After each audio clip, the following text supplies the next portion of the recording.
আজকে দেখাবো আমার সেই খুলনার ঐতিহ্যবাহী বেনারস কবুতর।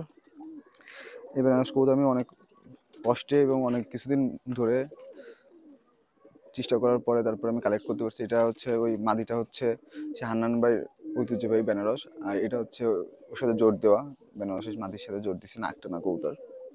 এবং এটা এটা হচ্ছে বাড়ি গ্রুপের যে জেনারেশনটা বলা হয় সেই জেনারেশনের মদ্দা, যেটা ডেনা কাঁপতেছে। এই মদ্দাটা আমার অনেক পছন্দের মদ্দা, এবং এই মাদিটা হান্নান ভাই যে বাড়ির গ্রুপের কবুতর, বড়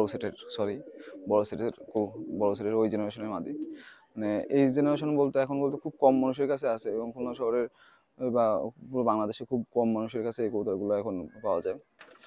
তা আমি অনেক কষ্টে এক ভাইয়ের কাছ থেকে অনেক দিন ধরে করার পরে, অনেক কিছু টাকা খরচ করার পরে এই মাদিটা আমি হাতে পাইছি। আমার সব থেকে মানে আমার ভালো লাগার বিষয় হচ্ছে আমার টাকা খরচ হচ্ছে কোনো ব্যাপার না, কিন্তু আমি এই জেনারেশনের একটা মাদি আমি ম্যানেজ করতে পারছি, এটাই হচ্ছে আমার কাছে বড়। এবং এই জেনারেশন মাদিগুলো অনেক ভালো হয়, এবং যে কোনো কবুতরের সাথে লাগাইলে এই কবুতরগুলো অতিরিক্ত ভালো হয়। না, আপনি যে কোনো কবুতরের সাথে লাগাবেন, সেটা পাকিস্তানি হোক দেশি হোক, যেমন বাজি তেমন উড়া হয়। এবং আর আমার এই নাকটানা গ্রুপের জেনারেশনের কথা তো না বললেই নয়। এই জেনারেশন আমি ছোটোবেলা থেকে উড়াচ্ছি, এবং এই জেনারেশনটা অতিরিক্ত ভালো। এবং আমার কাছে অনেক ভালো হয়েছে, এবং আশেপাশে যাদের কাছে দিছি তারাও অনেক ভালো বলছে। তাই এই জেনারেশনের সাথে জোর দিছি। দোয়া করবেন সবাই যেন এই জেনারেশনটা ভালো হয় বাচ্চা।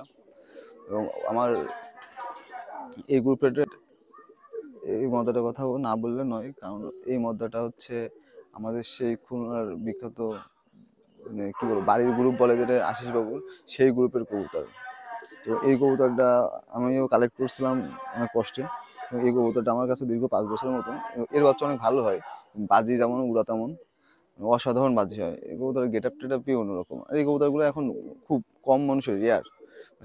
এখন কবুতর বাজার সব পাকিস্তানি এইসব কবুতরের কালেক্ট করতেছে, তার কারণে আমাদের দেশি কবুতর অনেক নষ্ট হয়ে গেছে। কিন্তু আমার কাছে অনেক ব্রিডের অনেক দেশি কবুতর আছে, এবং আমি কালেক্ট করে রাখার কারণ আমার দেশি কবুতর অনেক ভালো লাগে। এবং এই কবুতরগুলোর বাজি উড়ার স্টাইল, সাধারণত এই বাচ্চাগুলোর লেজ ফুলায় ওড়ে, মানে যখন এইগুলা মিডিলের উপরে যায় তখন মনে হয় একটা মানে তুলো ভাসতেছে এরকম। আর আমার তুলা কবুতরের সাথে সেট দিলে আরও ভালো হয়। তুলা কবুতরের সাথে দিলে একটা তুলার মতন ভাইসে থাকে, মিডিলের পরে যে মনে হয় একটা কবুতর ভাসতেছে, এবং লেজ ফুলায় ওড়ে। এবং বাজি কোয়ালিটি যখন দেয়, মিডিল থেকে বাজি দেয়, তখন শব্দ শোনা যায়, এত সুন্দর বাজি করে। অনেক ভালো লাগে কবুতরগুলো। এখন আপনাদের কবুতর উড়ায় দেখাবো, আপনারা সেটা দেখেন। এটা হচ্ছে আমার খোপের এই বেনারস মদ্দা, আর হচ্ছে চটমাদি দিয়ে করা ছিল। এই বাচ্চাটা আমি উড়াচ্ছি, এবং এই বাচ্চাটা খুব ভালো উঠতেছে। আকাশের অবস্থা ভালো না, তারপরে আপনাদের উড়ায় দেখার চেষ্টা করব। এই যে পাক, 9 পাক হয়েছে। চোখটা একটু দেখো, বাজির স্টার অনেক ভালো। এখন দেখাচ্ছে আপনাদের উড়ায়।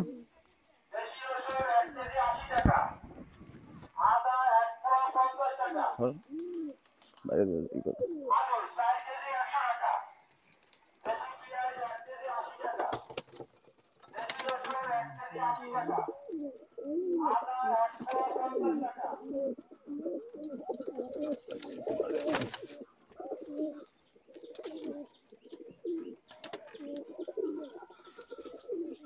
চালু করা, চালু করেছিস। আর এটা হচ্ছে আমার চট জেনারেশনের, চট চট দিয়ে করা, চটমাদি চিকন জিনিস। এটা অনেক ভালো করে, এর বাজি অনেক ভালো। উড়া স্টাইল দেখেন, শুধু লেস ফুলা।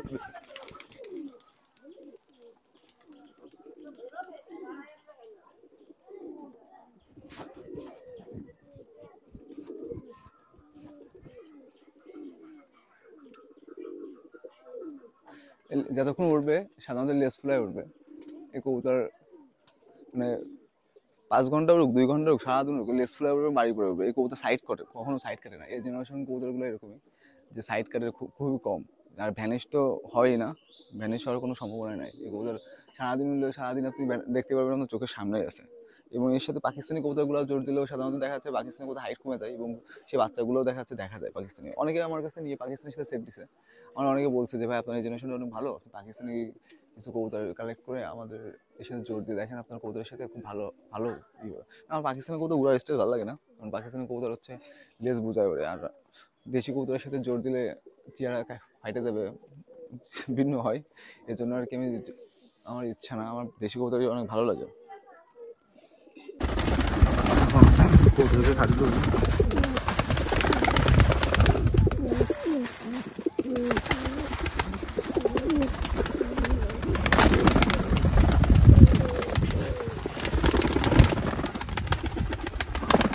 পছন্দের মাঝে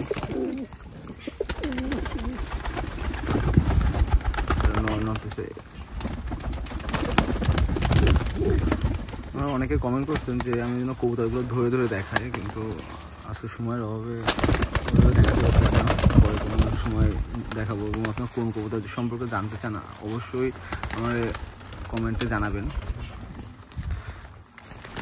তাহলে আমার জন্য সুবিধা হবে আপনাদের দেখাতে এবং বলতে, কোনো কবুতর সম্পর্কে জানতে বা কোনো কবুতরের হিস্টোরি সম্পর্কে জানতে হলে আমার অবশ্যই কমেন্ট করবেন।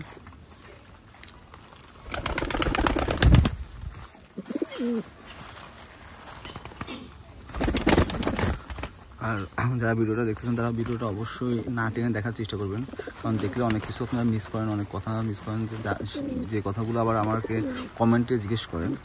এই ভিডিওটা পুরো টেনে না টেনে দেখলে আমার কাছে আর কথাগুলো জিজ্ঞেস করা লাগবে না এবং কবুতর সম্পর্কে ধারণা পাবেন। আর কবুতর যা উড়াইছিলাম এখন আমাকে উঠতেছে এবং উপরে এতটা রোদ তাকাতে খুব কষ্ট হচ্ছে, এই জন্য আপনাদের দেখাতে পারতেছি না, অতিরিক্ত রোদ উপরে। তারপর আমি আপনাদের দেখানোর চেষ্টা করতেছি।